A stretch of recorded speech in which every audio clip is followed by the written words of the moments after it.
There's a real disconnection to feeling.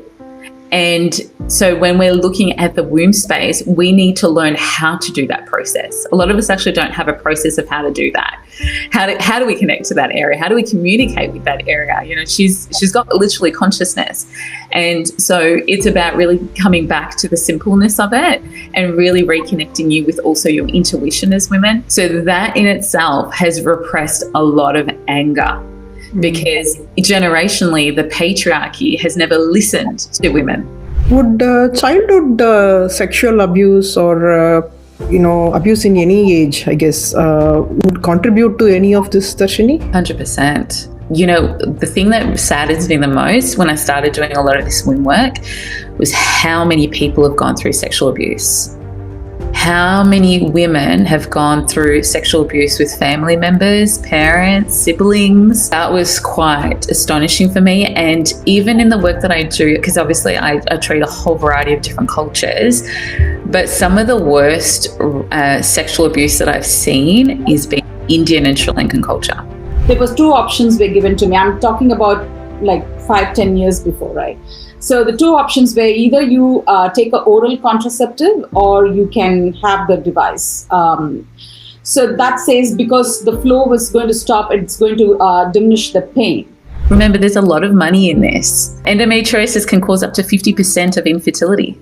So having that sort of high range, think about all of the medication, all of the, fertility drugs. Like women get put onto IVF straight away. They're not even investigated. Even with PCOS, IVF is the only way.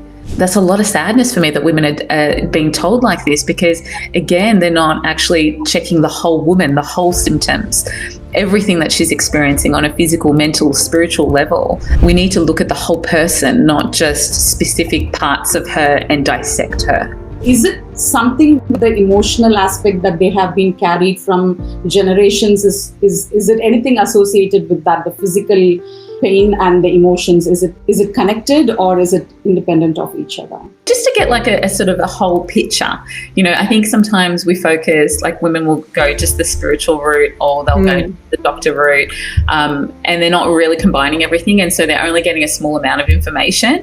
And it is really about getting more in your toolbox. And so for me, I tend to combine sort of the Western medicine, the Eastern medicine of Chinese medicine, and also the womb healing aspect of just getting you connected to that area in more depth. So it was a deep struggle for many years, even to identify what it is, like even to diagnose.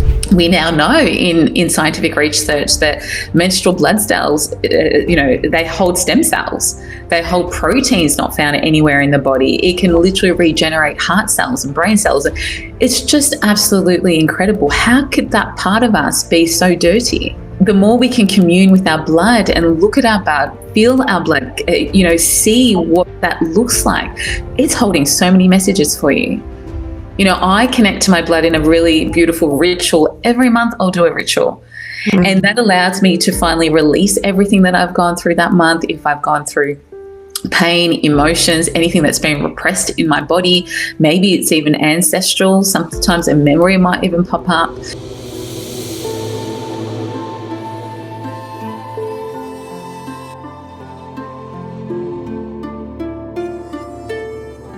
Hello everyone.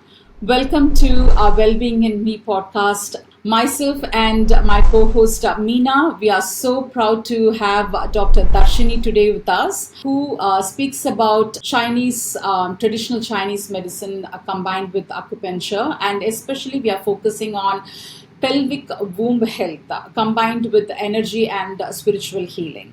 So Dr. Tharshini has touched base many aspects in this episode, especially about being more aware in one's body, especially understanding the womb health, how the emotions and energetic trauma is actually stored in womb and pelvis area, how it influences the hormonal cycle and the womb health, and especially the self-esteem and the identity of a woman. Dr. Tharshini also works with many different age groups of women, handling different aspects of them.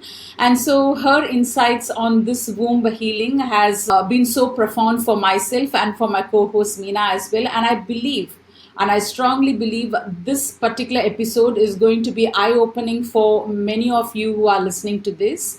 Even if you're not a woman and who has got a mother or a daughter or a sister, this episode will be really valuable. And so please watch this and share this with some of your loved ones as well. So without further ado, let's go into the episode. Welcome to Wellbeing in Me podcast. Thank you so much for being here.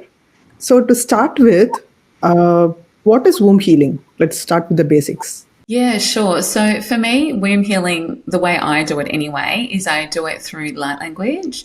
Light language is something that I was activated with back in 2018 when I had my spiritual awakening.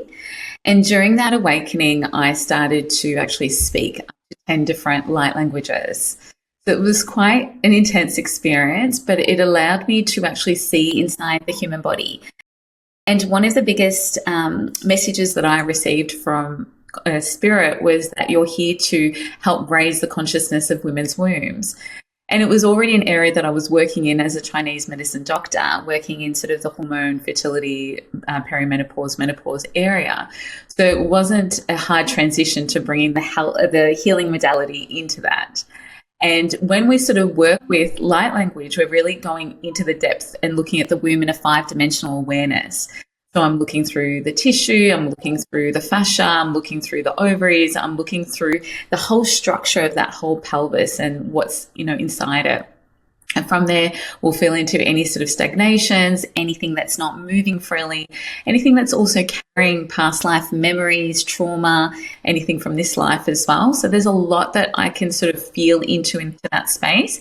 And I teach women how to sort of reconnect, feel, and open up that dimension within them. When you said the transition from traditional Chinese medicine to this wasn't hard, is that because of the energetic connection there? Yeah, definitely. I mean, Chinese medicine always says, we connect the mind, body, and spirit. They're not in isolation. And so when we're working on, sort of Chinese medicine patterns and diagnosis around these different types of patterns that can happen in hormonal issues or fertility issues, there's a huge spiritual component. And a lot of the organ systems in TCM are connected to different emotions. So emotions can be the cause of, 1,000 diseases in the body. And we term that as stress, in Western medicine. So yeah, Chinese medicine gave me a really great tool in helping me understand the pathways that we're getting blocked and what were the energetic imprints on that, and what were also the deeper understanding of the emotion of that organ. And so I was already integrating that with patients. Only my spiritual medicine, when it came to my womb healings, just took me into a deeper level of, breaking down what's really going on in depth. Right. So when we are talking about emotions, let me go back to the time where, although we want to touch base on women, in mid-age and with the hormonal changes, but I want to talk about the time when they actually come into puberty, right? For some kids, like they say, they feel it very heavy during the period times, like in terms of cramps or, other pain associated with that. And some they don't feel. So is it something with the emotional aspect that they have been carried from generations? Is it anything associated with that, the physical pain and the emotions? Is it connected or is it independent of each other? Oh, no, it's definitely connected. I mean, when we think about, especially for young girls who get really bad period cramps the first time they get their period, and it can be so varied around what symptoms young girls are getting, but we're seeing that as a common thread now. More and more young girls are getting really heavy flow, really bad clots. Some of them are even getting diagnosed with endometriosis, or they might actually have endometriosis, but it's not really investigated because they're still so young. But yes, all of this can be intergenerational trauma. It can definitely be through epigenetics as well. Things can be carried through our mother line. And, the womb is a container. She's holding all of the memories of our maternal line who were unexpressed emotions, secrets that were hidden within them are hidden in the pelvic bowl. And these young girls are also not learning how to actually process that emotion, because some of them, even in their own childhood, were probably carrying a lot of the grief or repressed anger that the family was experiencing or the mother was experiencing, or even just the relationship the mother had to her body and her own hormonal system when she had her period. This is all being imprinted on our daughters. And if our daughters are not being shown how to connect to this area of the body, especially at the first menstrual cycle, which is the first real connection to our womb, then it's going to cause all sorts of havoc.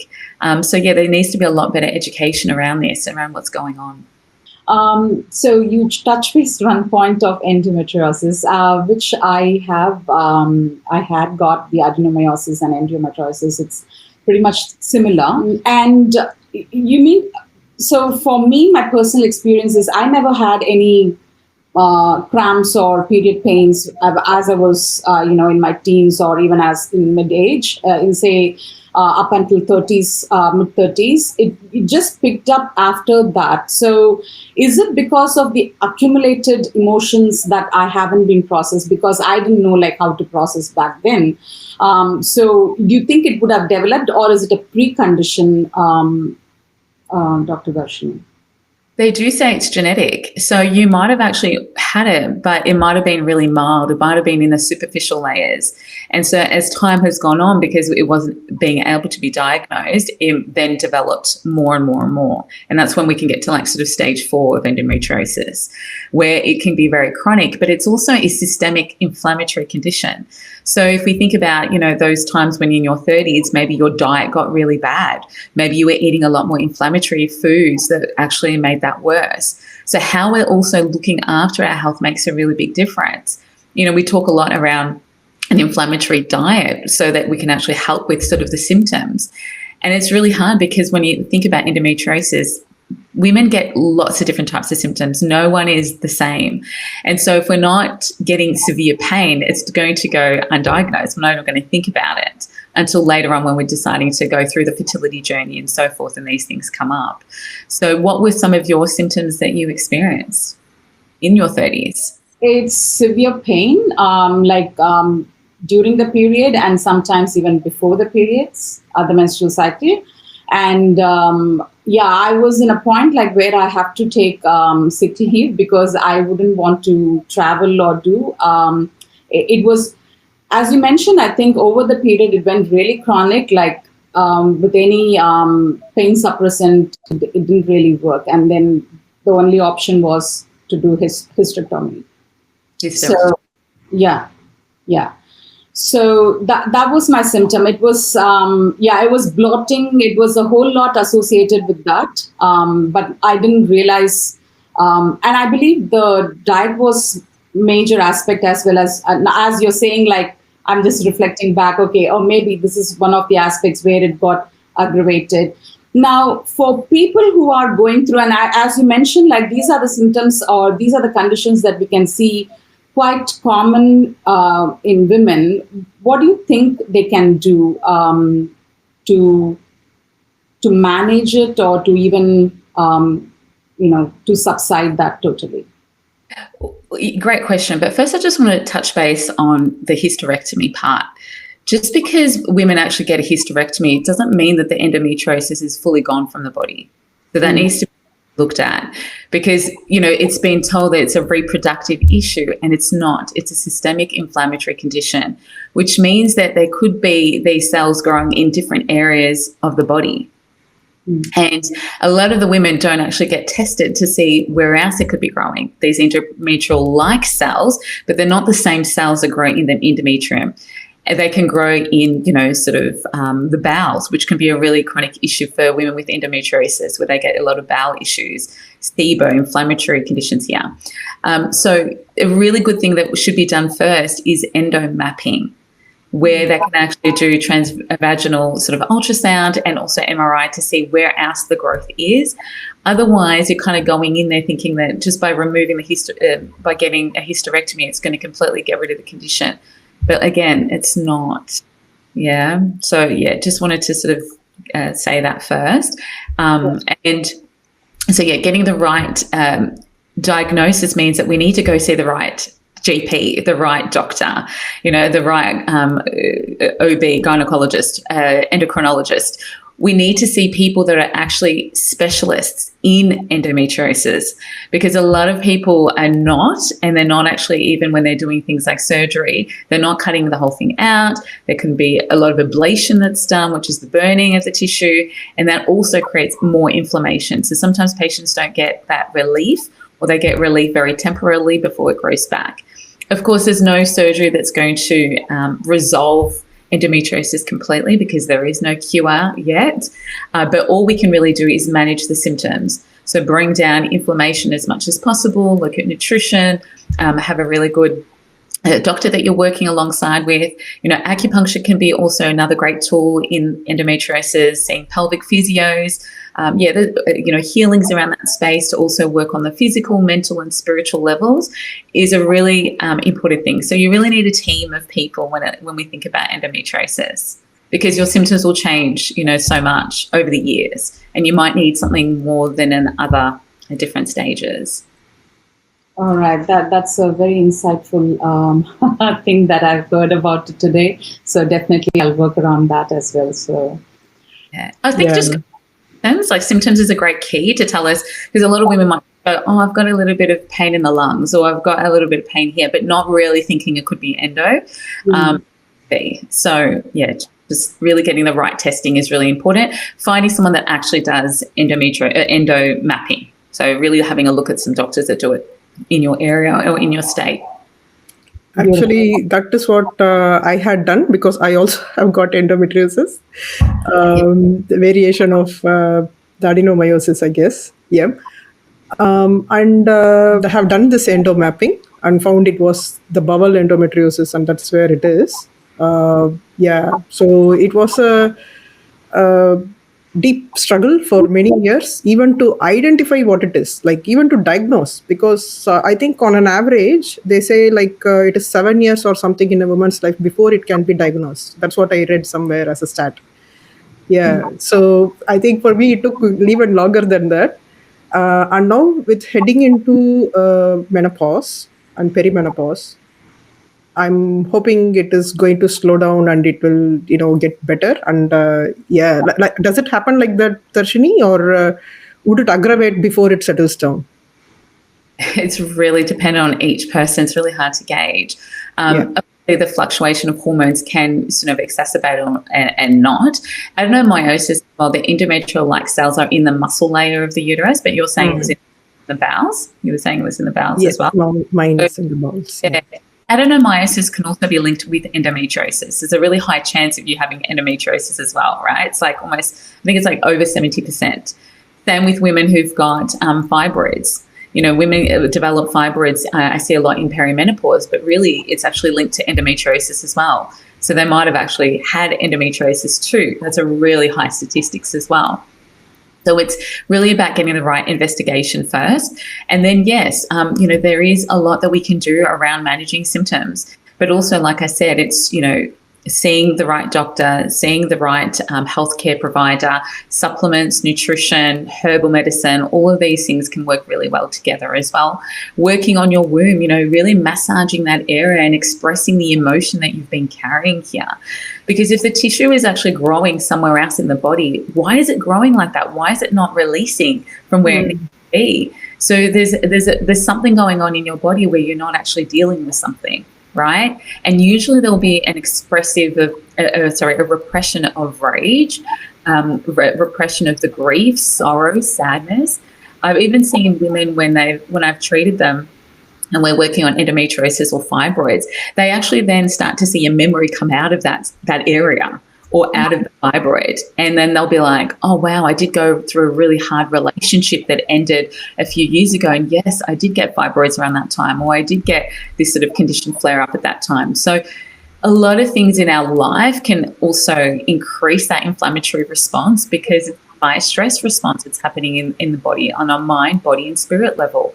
And like I said to you, the womb is a container. She holds all of your memories, yours and your generations. So it's really about first learning how to feel for your body. What are you feeling? What symptoms are you feeling? What emotions is arising in you?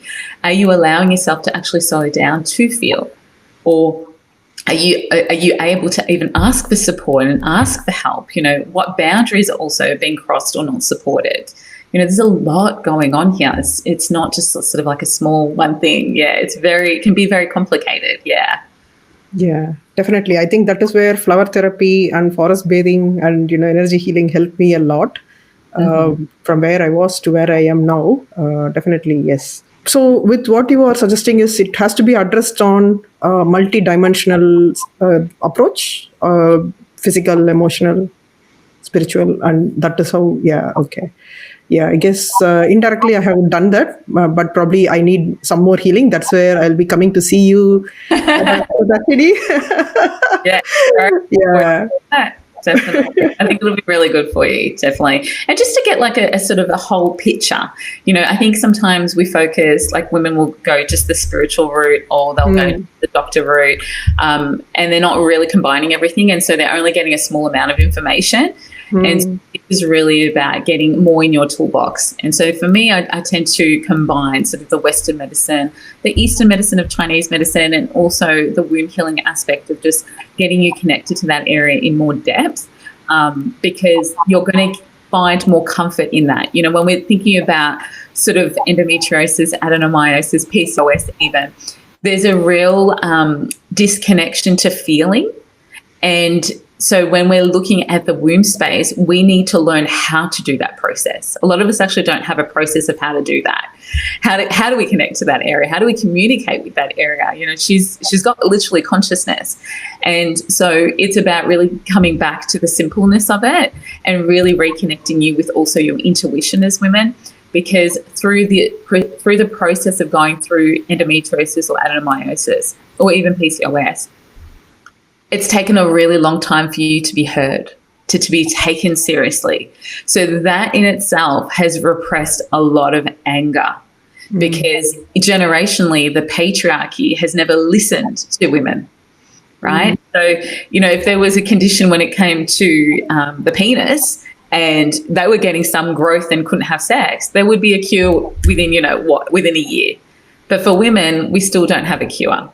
So the thing is with endometriosis, Tharshini, we are not able to measure the pain. So we don't know like how far it's bearable and what's the acuteness of the pain. So how can one understand that?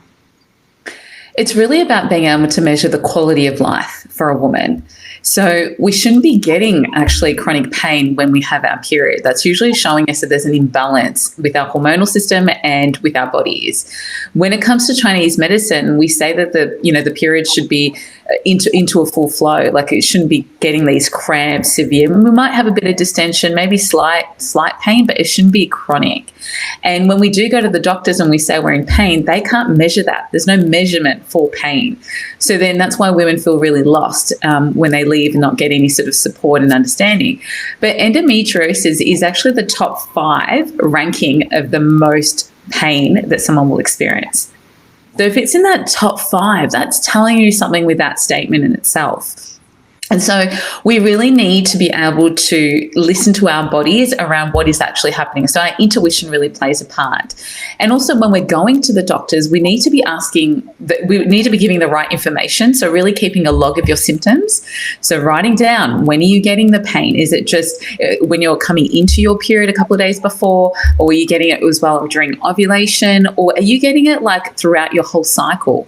Because if that's also happening, it's showing you that there might be growth somewhere else in different parts of the organs. So it doesn't have to be just at the time of your period. Because remember, like the cells for when the growth can happen in different areas. So writing down what that is, and also just writing down how you're feeling, like how is your emotions during that time? Are you feeling really irritated, angry, feeling really lost? You don't really have the support. So keeping a diary is really important. Writing down if you're getting any clots. Are they big? Are they really large? Are they like jelly-like? That's abnormal. That's not normal. So keep a track of what the period looks like, how much you're bleeding, what the color is, the pain, and then go to your doctor and actually find out. Oh, and also another thing is asking your family, like asking your mother, has anyone else had endometriosis? Was anyone ever diagnosed for that? Because we know that it's got that connection to epigenetics. So once you go to the doctor, we can actually tell him exactly what the symptoms are. I think I have endometriosis. I would like to have further testing done. Can I get endomapping done?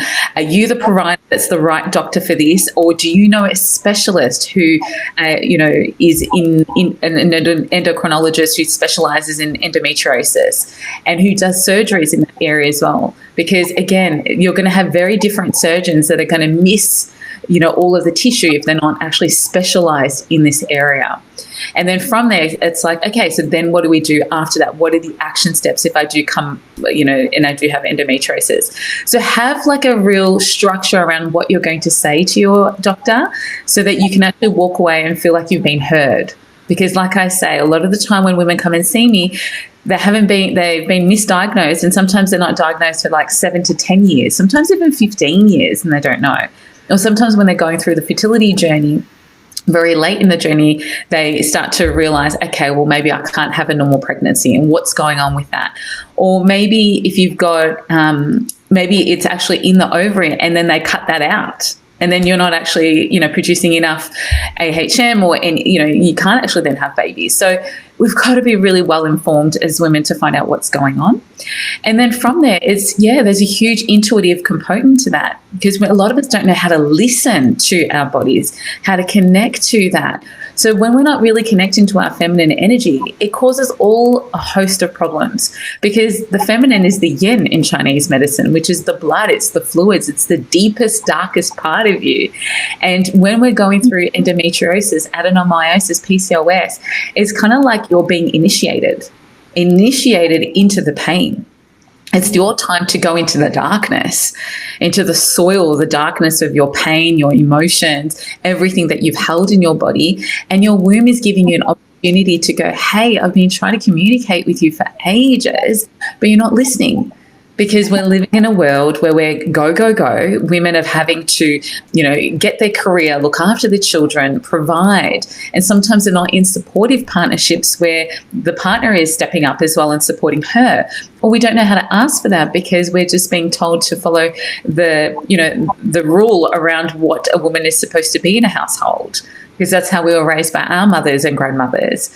But this is not the way. So a lot of us don't know how to express our needs because we just think that we just have to keep going. And to be a good woman means to be quiet, to repress what she's feeling and not burden the family, which is just absolute crap. We need to really listen to all of this. So I don't know if you both relate to that. Oh, absolutely. Absolutely. Yeah, 100%. Now, when you're talking about the pain, now, when we go to the doctor, or at least when I went to the doctor, they said, okay, let's stop the flow of the periods. So then there was 2 options were given to me. I'm talking about 5-10 years before, right? So the 2 options were either you take an oral contraceptive or you can have the device. So that says because the flow was going to stop, it's going to diminish the pain. How far that is actually safe for the body? Is that even true, to be honest? Because if you've got tissue, these cells are growing in other parts of your body, then it's not going to help that. Right? Because it's not actually to do with just estrogen. It's not to do with just the hormonal system. They can still grow outside of you getting menopause and removing the hysterectomy as well. So that's not the right diagnosis. These are not the doctors I would be going to. I would be going to a specialist who specializes in endometriosis for this reason, because women are being told not the right information. So they're pulling out, getting a hysterectomy, they're cutting parts of their ovaries out, they're having all these excisions and stuff done, which all can help, for sure, but it can't permanently remove it. I think that thing that's like my endometriosis is going to be permanently removed and it's never going to come back. There's no conclusion to this. All we can really do is manage it. So the better you can actually understand your body by doing, again, the endomapping, the better it is for you to understand if it is anywhere else in the body. It may not be, but it's good to know if it is, because then there might be still small cells somewhere else that then grow and migrate other places in the body later on. And then you're like, oh my God, I didn't know this. The doctor didn't tell me. Okay. So again, you have to go to someone that specializes in this. Right. The GPs aren't trained in this. There's all this new research that's coming out for endometriosis. So a lot of these, doctors are still using the old methods of investigation, and they're not really using the new methods. And remember, there's a lot of money in this. Endometriosis can cause up to 50% of infertility. So having that sort of high range, think about all of the medication, all of the, fertility drugs. Like, women get put onto IVF straight away. They're not even investigated as to what else they can do. It's just like, okay, IVF is the only way. Even with PCOS, IVF is the only way. And that's a lot of sadness for me that women are being told like this, because, again, they're not actually checking the whole woman, the whole symptoms, everything that she's experiencing on a physical, mental, spiritual level. We need to look at the whole person, not just specific parts of her, and dissect her. Would childhood sexual abuse or abuse in any age, I guess, would contribute to any of this, Tharshini? 100%. 100%. The thing that saddens me the most when I started doing a lot of this womb work was how many people have gone through sexual abuse. How many women have gone through sexual abuse with family members, parents, siblings. That was quite astonishing for me. And even in the work that I do, because obviously I treat a whole variety of different cultures, but some of the worst sexual abuse that I've seen is being Indian and Sri Lankan culture, which I was really surprised about, because a lot of the African heritage has gone through some really horrific things, but it was quite prominent in how much rape was happening through siblings. Wow. Yeah, and shame around that. Shame and guilt and, that repression. Again, we weren't able to process it. It's, you're the person that's wrong. And so, again, that shame is also, repressing a whole host of other problems in the body, and it's very low frequency, that emotion. And when we think about sexual abuse, there's a lot of things that have been violated. Our boundaries have been violated physically, emotionally, spiritually, energetically. And so, the body will store that, and sometimes even create a cyst to, contain all of those emotions in a space of the body. It's actually trying to protect you. It's not trying to harm you, but it's trying to bring you into awareness here, because sometimes when the emotion is so big, the body will repress it so that you don't have to deal with it straight away because it's too much. Where is it going to repress? For a lot of the women, cancer and a lot of these medical conditions happen in the heart space and in the uterus. These are the two sacred centers of women. And so these are the two areas that I see a lot of problems in. Cancer, cervical cancer, breast cancer. Yeah. We're giving all of our power away to everybody else. And it's only that when we get sick that we go, hang on, it's about me now. And we don't feel guilty to then think about ourselves because we're so sick by this stage.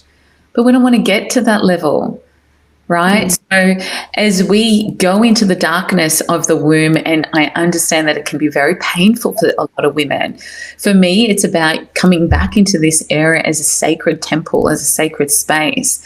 I think in our culture, being Hindu, as Hindu myself, the ways that we're taught about this area is really through the patriarchy.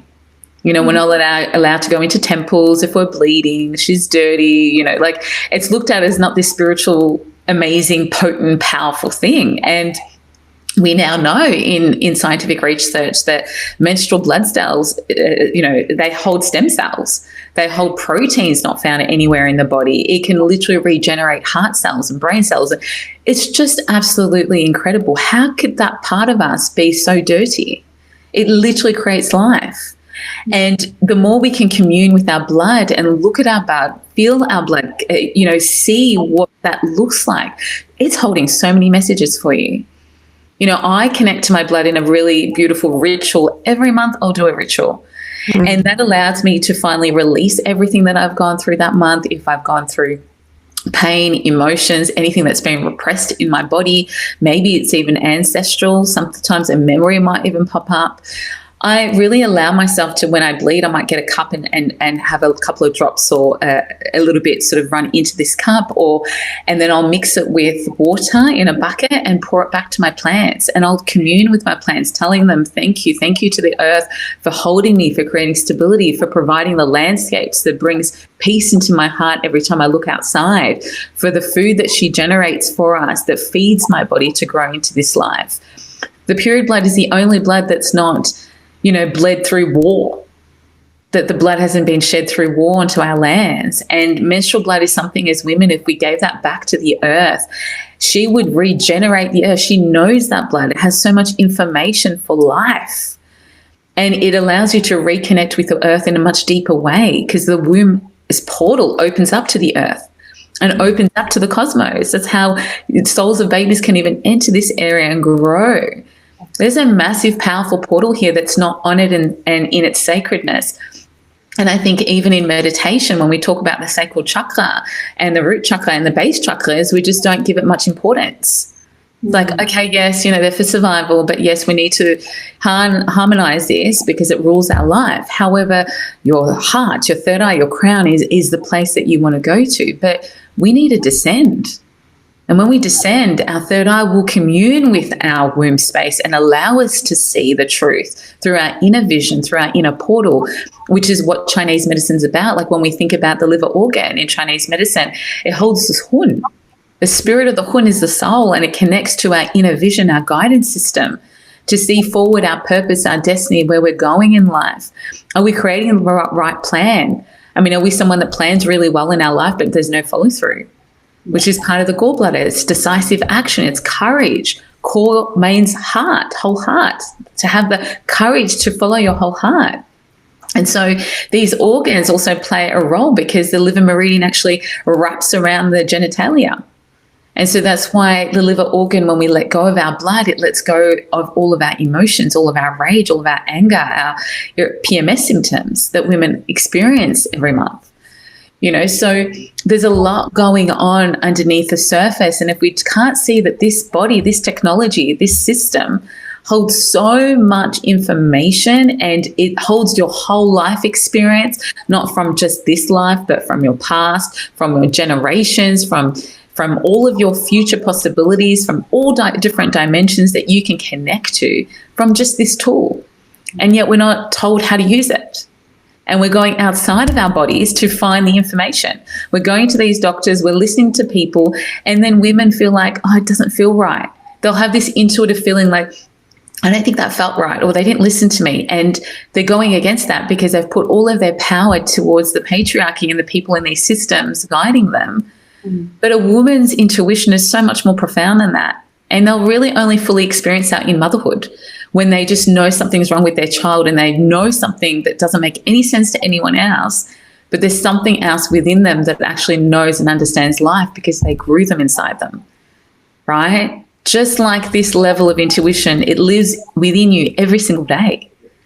And your womb always can give you the guidance as to what you need to do now, what to do next, if that person is the right match for you.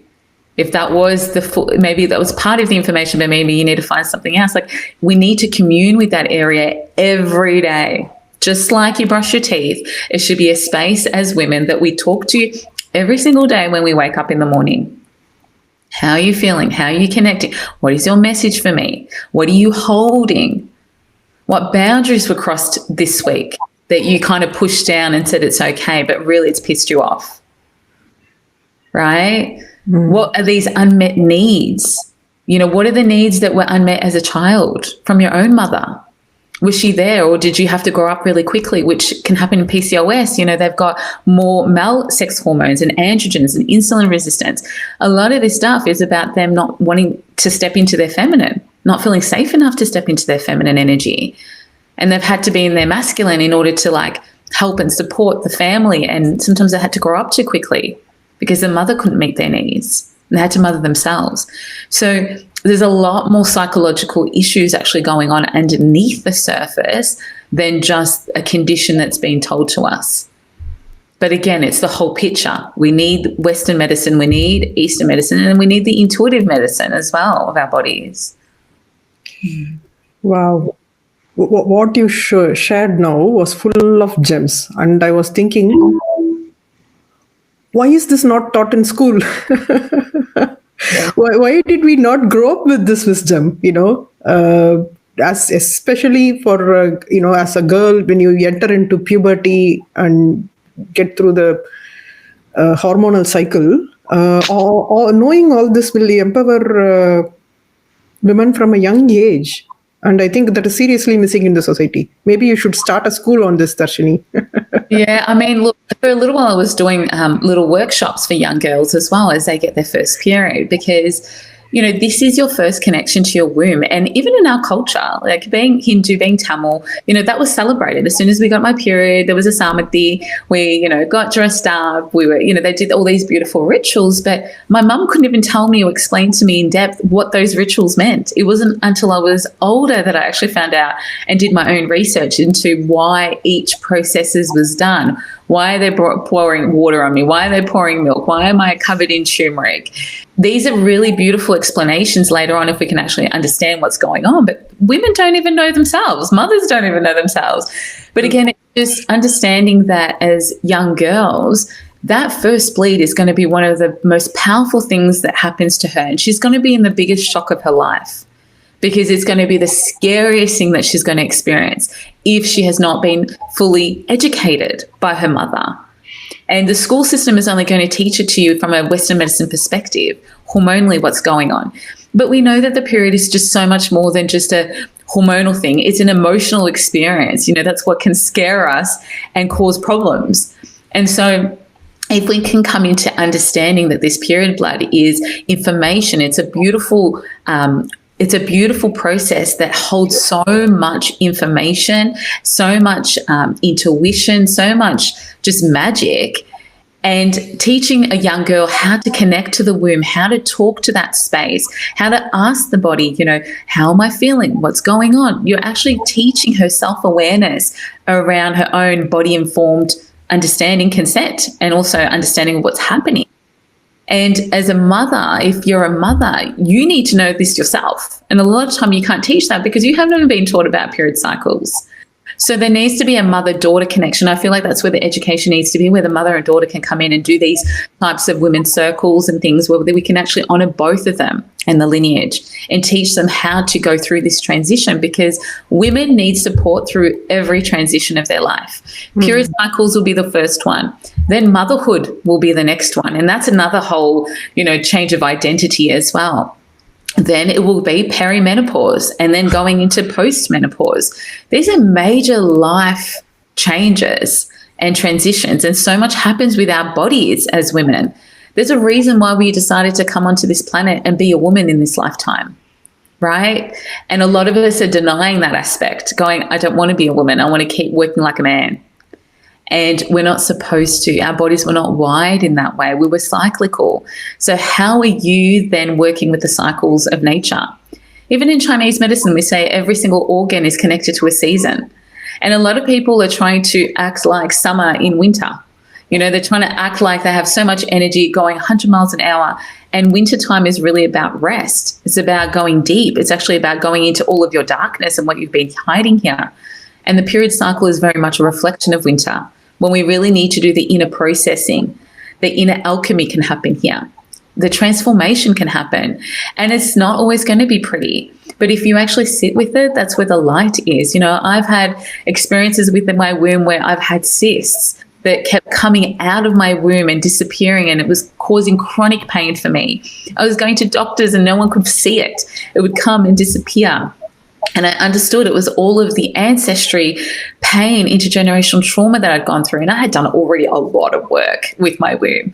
And then 4 years ago, I think it was about 4 years ago, then I went through this process of this cyst, and it took 9 months to heal. But in that 9 months, I was getting acupuncture, I was doing herbal medicine that helped, but it didn't get me over the line until I went into the deep work with my womb. And I would see millions of these cysts coming out of me, and I could see like all this information. I could see all of the babies that had died. I could see all of the women's suppressed emotions, all of the stories they wanted to tell me.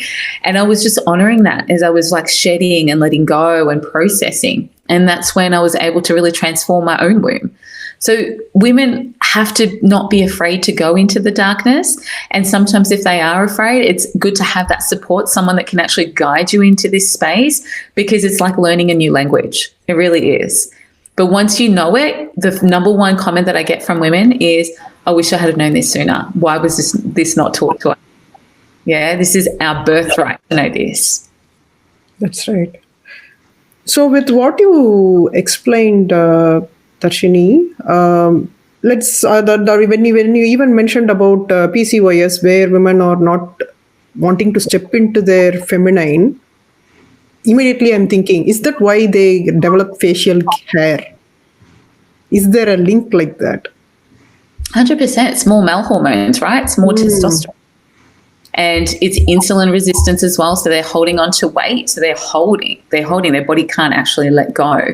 And I mean, obviously there's a whole range of symptoms. It's not just one thing. They can have like a lot of fatigue as well.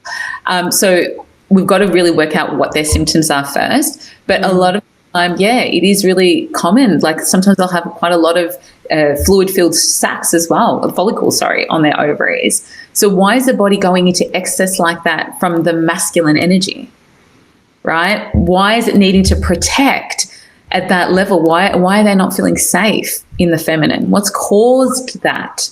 What's caused that from childhood? What is the relationship with the mother? We always have to look at the relationship with the mother and what happened in childhood when we're looking at a lot of these gynecological problems that women are experiencing. So should someone then go to a psychologist and address their emotional trauma and, whatever they had dealt in their growing up years?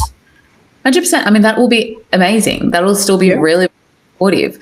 However, that will also only take you to a certain space, a certain level, right? Because then it's using the mind. So that's very important for patients when they've gone through a lot of sexual abuse trauma, all of that, because I don't claim to be a psychologist. So I always want patients to go get the right support.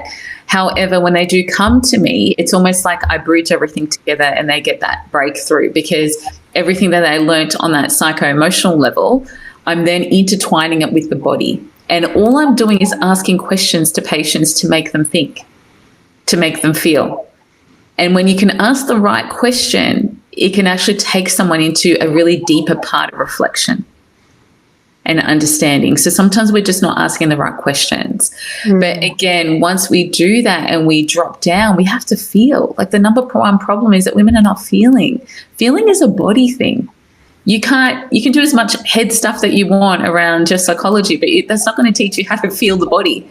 Embodiment, a lot of the problem is a lot of people who are teaching a lot of this stuff, they're not embodied. They haven't embodied the experience. They haven't embodied the information. They actually don't live through that.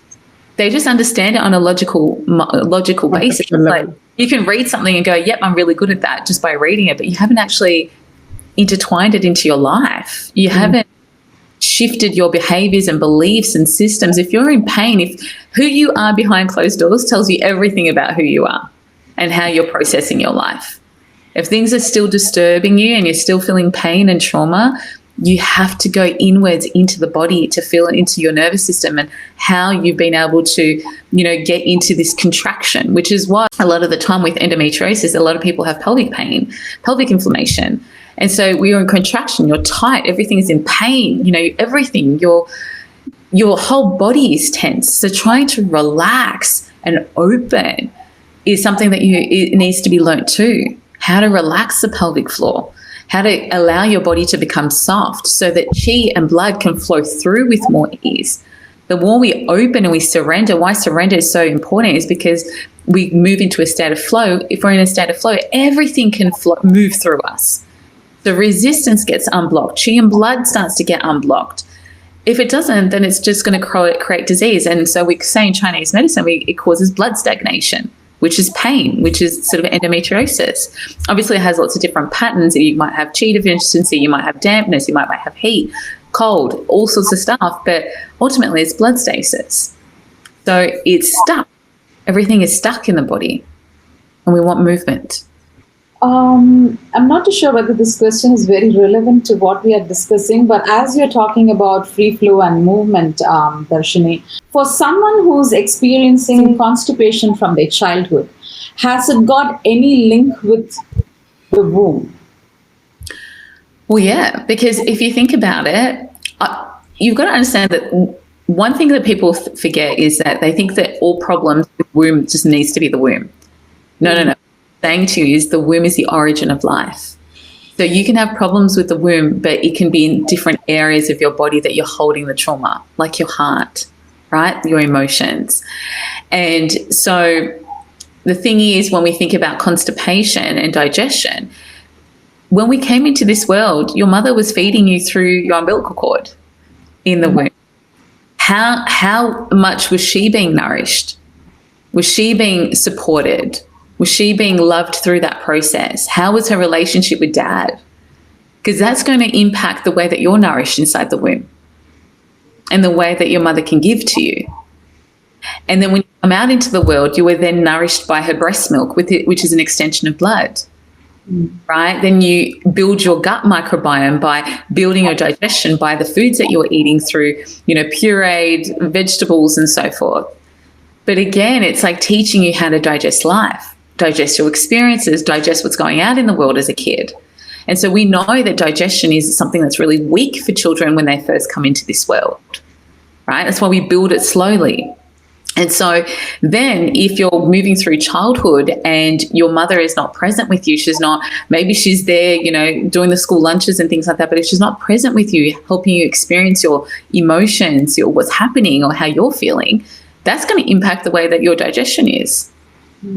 Hard to let go, isn't it, when we're constipated? Yeah. We can't let go. We're finding it hard to digest our life, our experiences, everything that's happening to us. 50% of our digestion is just literally going into digesting our mind, our intellect. So if we can't digest what's happening in our life, then it will definitely impact your gut.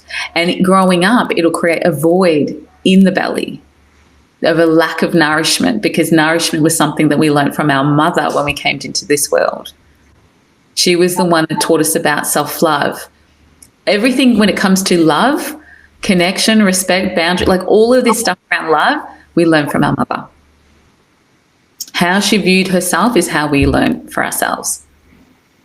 Beautiful. I wish I had contacted you much earlier, Darshini, because I had figured out here and there, but I think now it's all coming together. It's like I'm now able to connect the dots and see why I have, the question I asked in relation to me, I have been suffering from constipation from my childhood, and I was wondering what sort of emotional trauma I would have gone through as a child, and it connects with me now why I have been so in the past and until now, how it's reflecting in my life. So, personally, thank you for bringing it to my awareness why it all happened. Thank you.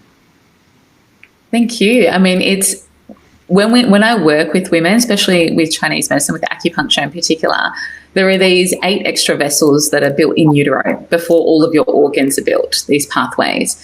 And so it accesses like your multidimensional self and your genetics as well. It can go into that depth of level, your blueprint, who you are. And usually the 2 main pathways that I use is the Chong and the Ren Mai vessels, which is to do with mother, right? Because a lot of the mother line, when we think about the Ren Mai pathway, actually runs from the mouth down through the center of the midline, through the digestive system, into the uterus. So a lot of this area will have blocks, right? Our heart space, our digestive system, how we're processing everything. And so this is also an area that we want to massage, that we want to connect to, because the front of the body is yin and the back of the body is masculine. It's yang, it's the spinal cord. And the father energy is the one that teaches us how to stand up in the world, grow and move forward and take risks and go after what you want.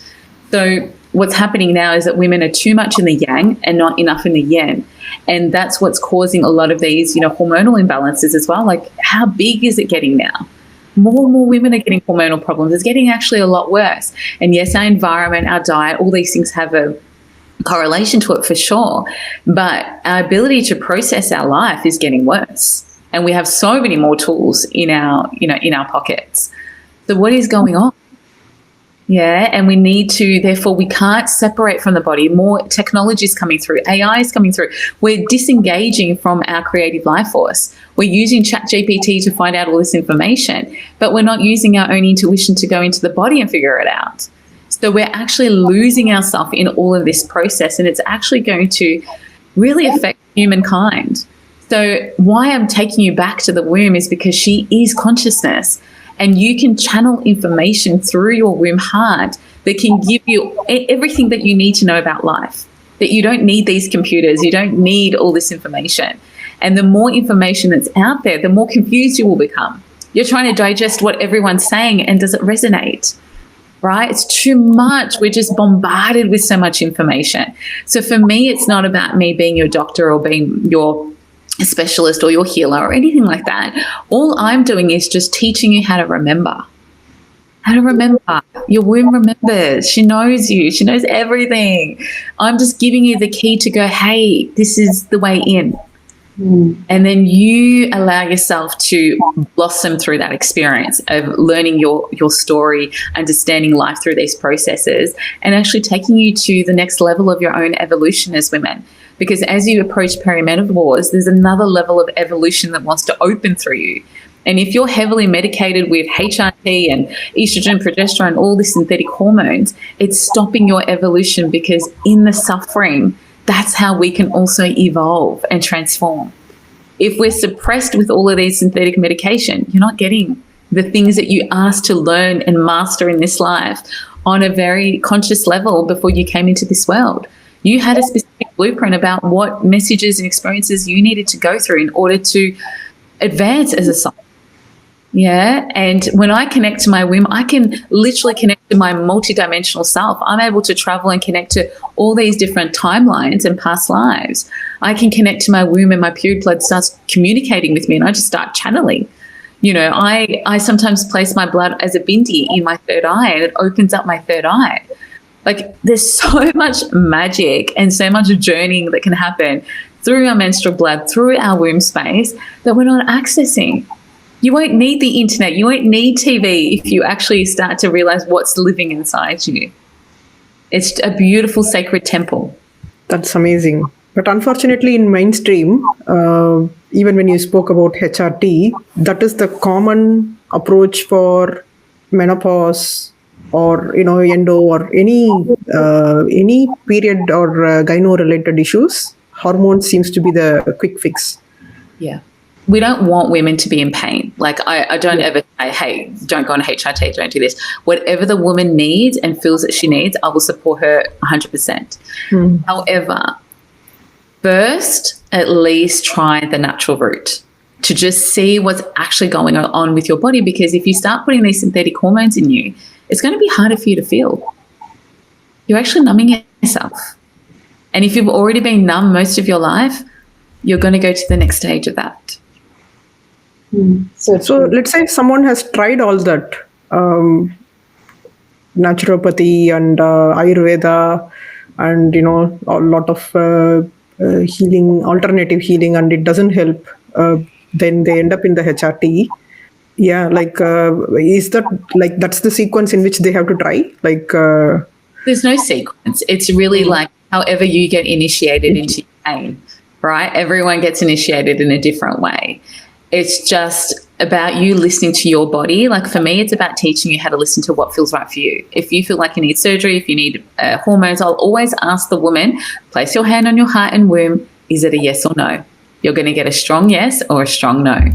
Because it's not about my judgments. If I place my judgments on a woman, I create a karmic loop, and I don't allow her to transform to her highest evolution. So I won't put my karma and my prejudice against someone at all. What I would do for myself would be the natural route. But if that's not working for someone, then it's not working for someone. There's no right or wrong. Like, we're all so individual, and our experiences are so individual, and our bodies are so individual, that there's no perfect method to this.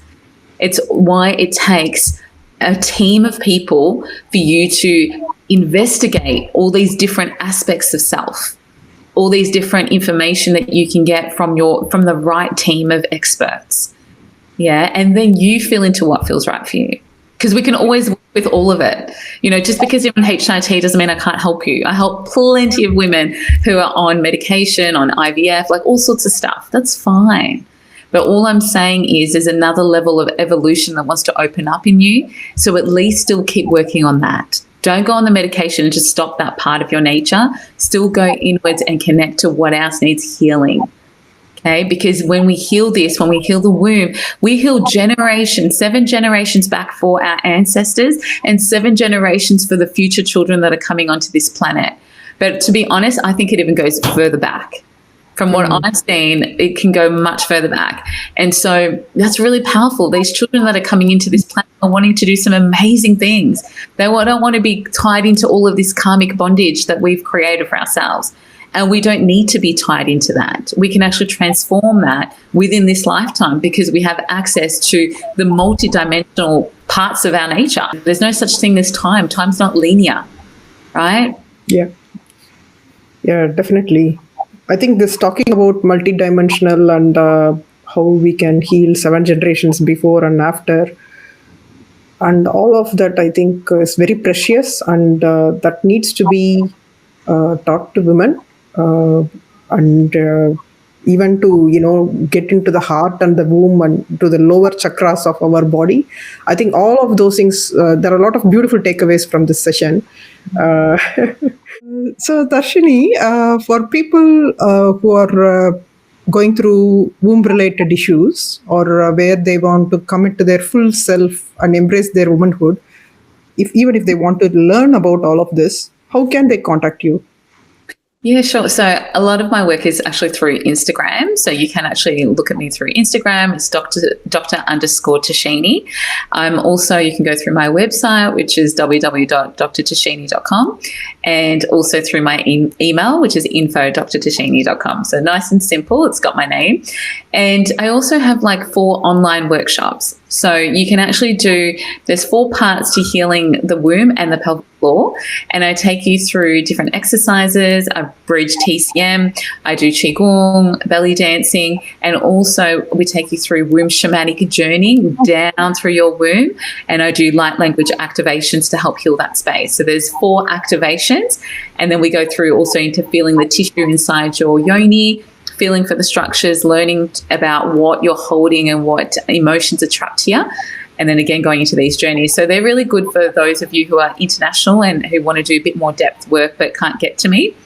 But again, I do all of this around the world as well. So I do it online, and you can do it face-to-face with me if you're in Melbourne in Australia. And then you can also be able to get acupuncture from me as well. So acupuncture can be a really great way to help you integrate all of this sort of womb healing stuff as well. So, as we are coming to a close on this podcast, Tharshini, it was amazing talking to you, full of gems, lot of insights. I think to unpack each area, we'll need to do like a series of podcasts with you. I was like, when you are talking about menstrual blood, going to the earth, and I'm like, oh yes, I have read somewhere about feeding the blood to the earth as a fertilizer. And lot of, like how Indu said, lot of dots connected for me, and it was so good. So thank you so much for what you have shared. I feel very blessed. I am sure Indu also feels the same way. And also what I really liked about this session is we had some technical challenges in this session, and it was all nerves a little bit in the beginning, and that's where you did a beautiful meditation for us, the womb meditation, the heart and the womb. It would be lovely if we can do that again to close this session. Sure, I'd love to. Okay, so let's just get comfortable. If you're not sitting down, please sit down or lie down. And just place your hands upright on your lap or on the sides of your body, and just come into this moment with your body. Let's just take 3 nice, deep, slow breaths in through the nose and out through the mouth. And just sigh it out. As we sigh it out, we actually activate the liver meridian, allowing the liver to let go.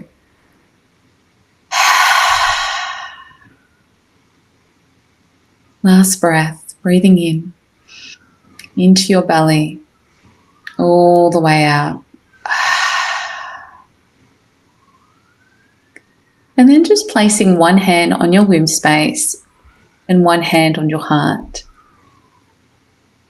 And just coming into the presence of your womb and your heart space. As your hands are placed here, I want you to feel the warmth of your hands on these two sacred areas of your body, the two hearts of who you are as a woman. Your womb, the second heart, the container, the anchoring, she holds you, allowing your heart to be steadied and supported. From here, I want you to visualize a cord moving from your heart space to your womb space. This cord is connected to the Bao Mai vessel. In Chinese medicine, we say when the heart is open, this vessel will open, allowing more blood and nutrients to flow down to the womb space. And so in this moment, as we breathe in, we breathe down this vessel. And then breathe out, breathe back up this cord. Just do that a few times now, creating that connection. And feeling your hands, the warmth, really rooting and grounding your body. As you do this, you may even see a color that emerges from your heart to your uterus. What color is this cord? Feel it with your intuition. The first word that comes through or the vision that comes through is the right one. As you breathe, as you connect, we're letting go of control. We're just allowing this movement to clean out this connection. As we do this, we also anchor to another cord that runs from your womb space to your kidneys. This cord is a Bao Lao. And as we do this, this cord goes from your coccyx all the way down into the earth, as if this red cord is being pulled down into Mother Earth's connection, grounding you, rooting you into her depths, reminding you that you are always protected by the earth as she loves you, guides you. And in this moment, if there is anything that you want to let go of emotionally, physically, spiritually, allow your breath to exhale down from the cord of your heart to your uterus, from your uterus to your kidneys, from your kidneys to your coccyx and down into the earth, releasing out all of the gunk, toxins, low frequencies, energetic hooks, blocks, anything that is limiting you from stepping into all of who you are as a woman. As you exhale, I trust my body to let go of what doesn't serve me as I cut all cords and attachments, allowing you to rewire and build your sacred energy.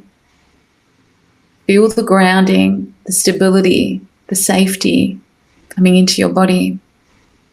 And as you breathe in with the next breath, breathe back up through this red cord as if this red cord is moving into your kidneys, your womb, back up to your heart, out through your crown to the sun, lifting your energy back up, allowing you to connect to the heavens, to the universe, to the light of the sun that penetrates your body, giving you life force, joy, energy, allowing you to remember that you can move forward upon this path, that you are supported and loved by the elements, by your ancestors, by the women that connect to their womb.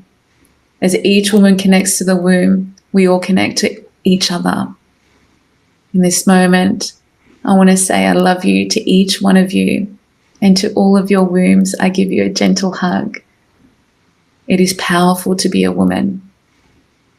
And it's time to access all of that power now. Take a deep breath in, deep breath out. And so it is. When you're ready, coming back into this moment and slowly opening your eyes.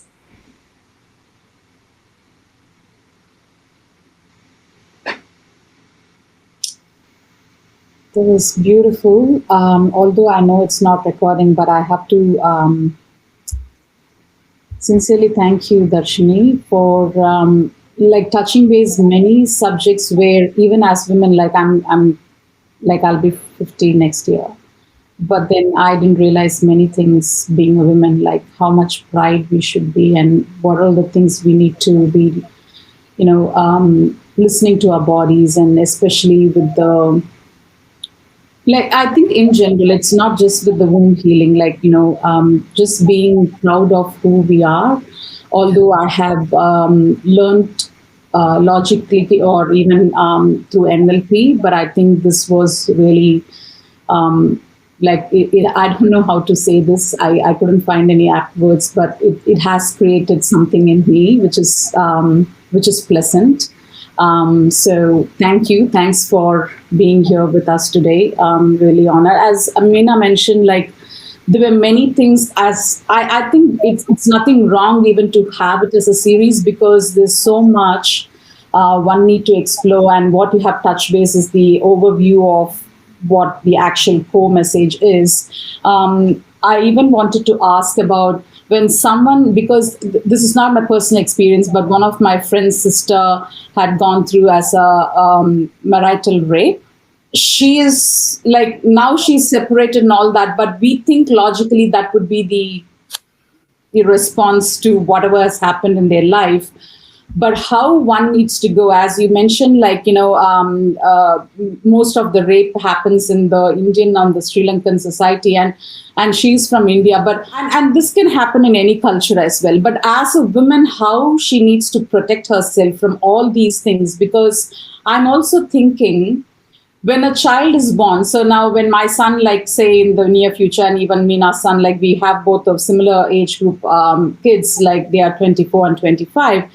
And when they get to the next level of having a girl child, say, for instance, as a grandmother, like, what are all the awareness I need to be? So then I have to protect that kid, because even by the touch, there could be some sort of trauma that can happen as a child. We never know, like, how people are handling a child, like, as a child. So I'm thinking in that level, as how we need to be really aware, so at least the next generation is more aware, and to protect themselves, not just with the physical, but emotional, spiritually, and to carry them that not as a burden for themselves, for the family, or for themselves, but to really feel pride about for who they are. Yeah. I really want to take this conversation further personally, and I believe even Meena would agree to that. It's a very powerful conversation. I mean, the problem is with this generation of young girls as well, like, there's just so sexualized. And also, to touch base on the son, right? If a woman has been raped and mistreated by her husband, that imprint is in the womb, and that's where the child is growing into, especially a boy. So you can imagine what that boy is already feeling of rejection from the mother, because men hurt you. That's been imprinting on the child. So raising very aware boys into this next generation is also really powerful. So women have to heal the womb, because they're being processed with all of the intergenerational trauma of men and how they hurt women. Yeah. And I heard, like, her relationship with her son is not as great as she would want it to be. Maybe there's a psychological thing that's there. She needs to heal. She needs to heal the rape in order to heal her relationship with her son, because her son will be feeling that energetically. Yeah. I could now understand why this is all happening, and why. Yeah, I think it's a whole lot of things, as I just mentioned, like, we need to take it further. Depending on your availability, we will. Yeah. This is one of the reasons why I'm now teaching this to even Chinese medicine doctors, like the women, and I've been creating, like, women's circles to actually help them access that. And I realized that there was they're all dying for this. All the women are just like, oh my God, like, we want to feel the sisterhood. We want to come back to this sacred place, because it's missing, because women need to work together. We need to come in community. And when we do womb work together, it becomes this really powerful portal to heal much faster. And so a lot of the time, the facilitators that hold, circles and stuff are not embodied, or don't understand it, because they haven't actually processed it fully themselves. And to hold higher levels of this sort of work means you have to be available to go into your darkness over and over and over again. You need to be able to know that in that is going to be all this information that's going to come through. And for that young girl, for, your granddaughter, you are connected to her because she was first made inside of in your grandmother's womb, right? You're all three generations are connected. So there will be a natural, beautiful thing that when you as you heal, that's going to heal her. Oh, beautiful. So, it's really, you don't need to do anything. The more you work on yourself, children are picking up on your energy. All the things that you're not saying, they feel and they interpret in their energy and in their bodies. So that's why, even for me with children, children absolutely love me. They'll come in, and I've been told so many times you should just work with kids because they see my energy. Because I'm so connected to the sacral chakra. It's the playful, it's the creative energy. When that's open, it's a different light that people are attracted to within you. It's not something that you have to go and chase. I pull into my field now. I pull what is in alignment for me. And so it becomes a very different way of healing multidimensionally through the field. We don't have to work so hard. I think there's this misconception that it has to be really hard, but it can actually be really gentle and beautiful. Even in the sadness, it can be very beautiful. Okay. I will let Meena to officially close because mine is not recorded. So what you said was amazing. It was a heartfelt share. And I very much, resonate with what Indu said. And, that is my impression as well. Because as a young girl growing up in India, going through sexual abuse and going through trauma of different kinds, but then being resilient and being the champion I am, how I have overcome, and so much it was masculine drive, go, and then I learned how to slow down by doing flower therapy and forest bathing and energy healing and all of that. So what you shared with us made a lot of sense, Tharshini. It was not just, we didn't just talk about PCOS, endometriosis, adenomyosis, and all these gynecological problems. It was much more bigger than that. Clearly, you defined what it means to be a woman and how to embrace that womanhood and be proud about it. Yeah, and heal yourself, which will heal the generations before and the generations after. So I'm very excited and very thankful that we did this beautiful conversation. Thank you so much for being here with us and sharing your wisdom. Thank you. Thank you. Thank you so much. It's been beautiful. Thank you so much to both of you. I think these are really important conversations. I'm just very thankful that I can do it with, people of our culture as well. It's really lovely.